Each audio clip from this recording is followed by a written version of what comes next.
Friends, you are welcome to this video of doctor Anita Kothari. मैंने अपना नया चैप्टर शुरू किया था पहले वाले वीडियो में, that is the electron spectra of transition metal complexes. उसमें मैंने आपको पढ़ाया था टाइप्स ऑफ इलेक्ट्रॉनिक ट्रांजिशंस। और आप ये देखिए, मैं उसको एक बार फटाफट सम अप कर देती हूँ कि ये जो ट्रांजिशन है, sigma to sigma star transition, pi to pi star transition, non bonding to sigma star transition and non bonding to pi star transition. इसके अलावा मैंने आपको बोला कि जो ट्रांजिशन मेटल कॉम्प्लेक्सेस हैं उनमें डी ट्रांजिशन पाया जाता है और चार्ज ट्रांसफर ट्रांजिशन पाया जाता है। फिर उसके बाद मैंने आपको ये भी बात क्लियर करी थी कि जो sigma to sigma star transition है वो अल्ट्रावायलेट रीजन में होते हैं, pi to pi star ultraviolet to visible region, non bonding to pi star visible in I R and non bonding to sigma star visible to I R, non bonding to pi star होते हैं I R reason में, है ना। और ये मैंने आपको अच्छे से बता दिया था क्योंकि अल्ट्रावायलेट जो होती है वो सबसे ज़्यादा एनर्जी वाली होती है, आई आर कम एनर्जी वाली होती है और विजिबल इन बिटवीन, यानी यहाँ एनर्जी को मैंने आपको बढ़ते हुए बताया था, right. So first of all we will discuss the sigma to sigma star transition. Okay, sigma to sigma star transition. Number 1 point, जैसे नाम से पता चल रहा है कि सिग्मा टू सिग्मा स्टार, इसका मतलब क्या हुआ कि ये उस तरह के मॉलिक्यूल शो करेंगे जिसमें सिग्मा बॉन्ड है, राइट। तो आप इसको पॉइंट वाइज लिखिए। Number 1 point, sigma to sigma star, example of such type of transition is hydrogen molecule, है ना। सबसे पहले अपन एग्जाम्पल लिखेंगे तो अपने को आराम से सारे पॉइंट्स याद हो जाएंगे। So the example of such type of transition is hydrogen molecule. Number, तो हम इसका एमओ डायग्राम बना लेते हैं हाइड्रोजन मॉलिक्यूल का। आपको मालूम है कि जब भी हम मॉलिक्यूलर ऑर्बिटल डायग्राम बनाते हैं तो एक तरफ हमने लिख दिया हाइड्रोजन की एटॉमिक ऑर्बिटल जिसके अंदर 1 इलेक्ट्रॉन है, दूसरी तरफ हमने दूसरे हाइड्रोजन की एटॉमिक ऑर्बिटल लिखी है जिसमें भी 1 इलेक्ट्रॉन है। आपको पता है कि दोनों मिलकर के बनाएंगे मॉलिक्यूलर ऑर्बिटल। एक बनाएंगे सिग्मा बॉन्डिंग की मॉलिक्यूलर ऑर्बिटल जिसमें 2 इलेक्ट्रॉन होंगे और एक बनाएंगे ये सिग्मा एंटी बॉन्डिंग की ऑर्बिटल। ओके, तो ये इसकी 1s ऑर्बिटल है और ये इसकी 1s ऑर्बिटल है दूसरे हाइड्रोजन की, and these are the molecular orbitals of hydrogen molecule. तो ये आप सबने फर्स्ट ईयर में भी पढ़ा था कि this is the molecular orbital diagram of hydrogen molecule.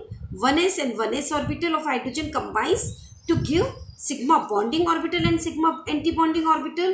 Sigma bonding orbitals are having 2 electrons, right? Now, this electron can excited into sigma anti-bonding orbital, right? So, this is the example of sigma to sigma star transition. हो रहा है, बोलो, है ना। तो हमने सबसे पहले क्या कहा कि ये हाइड्रोजन मॉलिक्यूल इसका एग्जांपल है, इसमें सिर्फ सिग्मा बॉन्ड प्रेजेंट है ना, क्योंकि ये सिग्मा टू सिग्मा ट्रांजिशन है।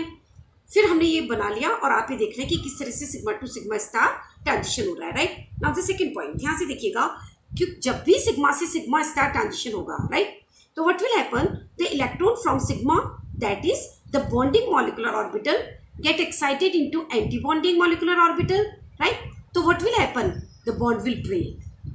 ओके, क्यों? क्योंकि जब इलेक्ट्रॉन ऊपर गया तो bond order will be 0। Okay, so हम ये कह सकते हैं such type of transition leads to breaking of bond. Got it? इस तरह का संक्रमण जब भी होगा तो वो बॉन्ड टूट जाएगा। क्यों? क्योंकि जब भी ये ट्रांजिशन होता है तो हमें बहुत ज़्यादा एनर्जी चाहिए और वो मैं आपको बता ही चुकी हूँ। और वो एनर्जी कौन से रीजन में होती है? अल्ट्रावायलेट रीजन में, है ना। तो जब ये संक्रमण होता है तो जो मॉलिक्यूल है वो अल्ट्रावायलेट रीजन से एनर्जी को एब्सॉर्ब करता है और वो एनर्जी का अमाउंट इतना ज़्यादा होता है कि बॉन्ड ब्रेकअप हो जाता है, राइट। तो ये इसका एक बेस्ट एग्जांपल है कि sigma to sigma star transition होता है हाइड्रोजन मॉलिक्यूल में। Okay, now come to the next type, that is the non bonding to sigma star transition. Second transition is non bonding to sigma star transition. देखो, इसको इस तरह से आराम से याद रखिएगा। कैसे याद रखेंगे? नॉन बॉन्डिंग वो होते हैं जो कि बॉन्ड फॉर्मेशन में हिस्सा नहीं लेते, यानी हम ये कह सकते हैं कि ऐसे एटम्स या मॉलिक्यूल जिनके पास लोन पेयर ऑफ इलेक्ट्रॉन हो। क्या बोला मैंने? Lone pair of electron present हो। तो सबसे पहला पॉइंट इसी का लिखिए, क्या? सच type of transitions are shown by the molecules having lone pair of electron। यानी इस प्रकार के जो ट्रांजिशन है वो मॉलिक्यूल शो करते हैं जिनके पास एकाकी युग्म पाया जाता है। For example oxygen, nitrogen, halides, कोई भी हैलाइड ले लीजिए, जैसे क्लोराइड है, फ्लोराइड है, ब्रोमाइड है ना, ये सभी इसी तरह के ट्रांजिशन को शो करेंगे, right. So the best example of such type of transition is HF molecule. Okay, इस तरह के जो संक्रमण का सबसे अच्छा उदाहरण है वो है HF मॉलिक्यूल, है ना। और इस तरह के जो ट्रांजिशंस होते हैं generally take place in visible and near IR region. इस प्रकार के संक्रमण साधारणतया दृश्य क्षेत्र और निकट अवरक्त क्षेत्र में होते हैं। अब हम बनाते हैं molecular orbital diagram of HF molecule, right. Again increasing order of energy. आप बनाने का सबसे आसान तरीका आपको बताती हूँ। HF में क्या होता है, सिंगल बॉन्ड होता है ना। अब आपको पता है हाइड्रोजन के पास क्या है, 1s ऑर्बिटल है, इसमें एक इलेक्ट्रॉन आ गया, है ना। अगर हम फ्लोरीन का कन्फिग्रेशन देखें तो आपको मालूम है कि फ्लोरीन के पास में S में 2 इलेक्ट्रॉन है और इसके अंदर आप ये देखोगे तो 5 इलेक्ट्रॉन है ना, 2s एंड 2p। यानी इसके पास इसमें एक अनपेयर्ड इलेक्ट्रॉन है, तो ये अनपेयर्ड इलेक्ट्रॉन और ये अनपेयर्ड इलेक्ट्रॉन आपस में पेयर अप हो जाएंगे, है ना, और बना देंगे एक सिग्मा ऑर्बिटल। क्या बना देंगे, सिग्मा ऑर्बिटल, राइट। तो देखिए मैं किस तरह से बना रही हूँ MO diagram. This is the 1s orbital of hydrogen atom. Okay, hydrogen atom की 1s ऑर्बिटल है, ओके। और ये क्या है, this is the p orbitals of 2p orbitals of fluorine, है ना। तो आप ये देखिएगा कि इसमें हमारे पास में कितने इलेक्ट्रॉन है, 5। ये 5 मैंने फिलअप कर दिए, राइट। अब आप एक बात और नोट करिए कि मैंने एनर्जी लेवल पे 1s को तो यहाँ बनाया, लेकिन 2p ऑर्बिटल को थोड़ा नीचे लगाया है। वो इसलिए लगाया अभी आप में, क्योंकि जब हम इसको नीचे लगाएंगे, देखिएगा अगर मैं बराबर लगाती, यो देखिए ध्यान से वापस से, अगर मैं बराबर लगाती तो क्या होता, ये जो बॉन्डिंग का पेयर है इलेक्ट्रॉन का वो दोनों से बराबर दूरी पे होता, है ना, जैसे कि हाइड्रोजन में बताया था मैंने, है ना। लेकिन अगर मैं HF ले रही हूँ, इसको मैंने नीचे लगाया, तो इससे क्या हुआ, ये जो बॉन्डिंग का इलेक्ट्रॉन पेयर है, ध्यान से देखिए, ये बॉन्डिंग का इलेक्ट्रॉन पेयर किसके ज्यादा नजदीक हुआ, फ्लोरीन के ज्यादा पास हुआ, है ना। तो यही तो होता है, जो ज्यादा इलेक्ट्रोनेगेटिव होता है वो इलेक्ट्रॉन पेयर को अपनी ओर अट्रैक्ट करता है, तो उसी को इंडिकेट करने के लिए हम फ्लोरीन को नीचे बनाते हैं, है ना। क्यों, क्योंकि फ्लोरीन ज्यादा इलेक्ट्रोनेगेटिव है, ये इलेक्ट्रॉन पेयर को अपनी ओर खींचता है, तो बॉन्डिंग पेयर इसके ज्यादा क्लोज हो, इसीलिए हम इसको नीचे की तरफ बनाते हैं। आगे बस समझ में।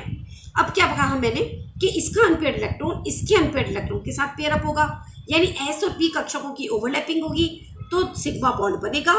ओके, तो आप देखिए मैं क्या लिख रही हूँ, 2 ऑर्बिटल्स बन गई है, और ये दोनों कौन सी है, सिग्मा ऑर्बिटल्स। ये सिग्मा एंटी बॉन्डिंग और ये सिग्मा बॉन्डिंग ऑर्बिटल, राइट। अब आपको एक बात और मैं क्लियर कर देती हूँ कि हमारे पास में 3 p ऑर्बिटल्स होती हैं। कौन कौन सी होती हैं, px, py और pz, है ना। तो आपको मालूम है कि इन 3 में से एक तो बनाती है सिग्मा बॉन्ड और बाकी 2 क्या बनाती है, पाई बॉन्ड बनाती है ना। तो जनरली हम क्या करते हैं, जेड एक्सिस को मॉलिक्यूलर एक्सिस मानते हैं, यानी जो जेड अक्ष है वो हमारा आणविक अक्ष है, तो हम sigma bond generally pz orbital से बना देते हैं, और जो पाई बॉन्ड है वो px और py से बनाते हैं, है ना। वैसे हम किसी से भी बनाएं, लेकिन सारी स्टैंडर्ड की फॉरेन ऑथर्स की जो बुक्स हैं वो सब यही डिस्कस करती है कि सिग्मा बॉन्ड फॉर्मेशन में हमेशा pz यूज करिए और px और py को आप बनाइए पाई बॉन्ड, है ना, क्योंकि जो जेड एक्सिस है वो हम मॉलिक्यूलर एक्सिस मानते हैं। ओके, तो अब आप देखिए मैं क्या लिख रही हूँ, दिस इज द, चाहो तो आप कर लीजिए, इसमें ये pz से मिलके बनी हुई है तो जेड, है ना, और ये जेड एंटी बॉन्डिंग। अब आप यहाँ देखिएगा कि यहाँ पर अभी ये 2 पेयर ऑफ इलेक्ट्रॉन रह गए ना, देखो आप, है ना, क्योंकि ये पेयर्ड है तो ये बॉन्ड फॉर्मेशन में हिस्सा नहीं लेंगे, ये ऐसे के ऐसे यहाँ ही मॉलिक्यूलर में चले जाएंगे। देखो आप, तो मैंने एनर्जी में कोई चेंज नहीं किया है, आप ध्यान से देखिए, और उनको उसी जगह पे मैंने छोड़ दिया है। क्लियर है, बोलो। तो मैंने आपको बताया जो बॉन्ड में हिस्सा लेते हैं और जिनकी एनर्जी कम होती है वो बॉन्डिंग मॉलिक्यूलर ऑर्बिटल, तो ये बॉन्डिंग ऑर्बिटल हुई। जिनकी एनर्जी ज़्यादा होती है वो एंटी बॉन्डिंग मॉलिक्यूलर ऑर्बिटल, और वो ऑर्बिटल जिनमें लोन पेयर ऑफ इलेक्ट्रॉन हो, ये क्या है बताइए, लोन पेयर ऑफ इलेक्ट्रॉन है ना। क्यों, क्योंकि पेयर्ड है तो ये बॉन्ड फॉर्मेशन में हिस्सा नहीं लेते हैं, ये ऐसे कैसे पेयर्ड यहाँ पर रहेंगे। Okay, so this is the non bonding molecular orbital, right. अब आप ध्यान से देखिएगा कि 1-2 इलेक्ट्रॉन तो इसके हमने यहाँ भर दिए, ये 2 गए, एक बॉन्ड बन गया, और 4 इलेक्ट्रॉन इसके हमने यहाँ रख दिए, राइट। तो आप देखिए कि एक सिग्मा बॉन्ड बन गया इनके बीच में, HF के बीच में बॉन्डिंग पेयर आ गया। ओके, और 2 लोन पेयर प्रेजेंट है नॉन बॉन्डिंग में, और आपको पता है हैलाइड के ऊपर 2 लोन पेयर होते ही हैं, है ना। तो अब आप क्या देखोगे इसमें कि ये जो नॉन बॉन्डिंग का इलेक्ट्रॉन है ये यहाँ एक्साइट कर जाएगा। तो आप देखिएगा कौन सा ट्रांजिशन हो गया, non bonding to sigma star transition.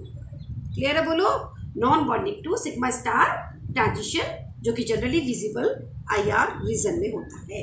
Clear, क्या कि इस तरह का संक्रमण वो शो करेंगे जिनके पास इलेक्ट्रॉन का एकाकी युग्म हो, जैसे oxygen, nitrogen, fluorine, sulphur etcetera, है ना। एग्जाम्पल में हमने HF लिया, इसमें हाइड्रोजन की एक अनपेयर्ड इलेक्ट्रॉन लिया, फ्लोरीन की हमने p ऑर्बिटल में एक अनपेयर्ड इलेक्ट्रॉन और 2 लोन पेयर है। लोन पेयर कभी भी बॉन्डिंग में हिस्सा नहीं लेते, वो ऐसे कैसे ही रह जाएंगे, और एक एक इलेक्ट्रॉन इनका मिक्सअप होगा और सिग्मा बॉन्डिंग और सिग्मा एंटी बॉन्डिंग ऑर्बिटल बनेगी। और जब इलेक्ट्रॉन नॉन बॉन्डिंग से सिग्मा स्टार ऑर्बिटल में जाएगा तो हम इसको कहेंगे non bonding to sigma star transition. Clear.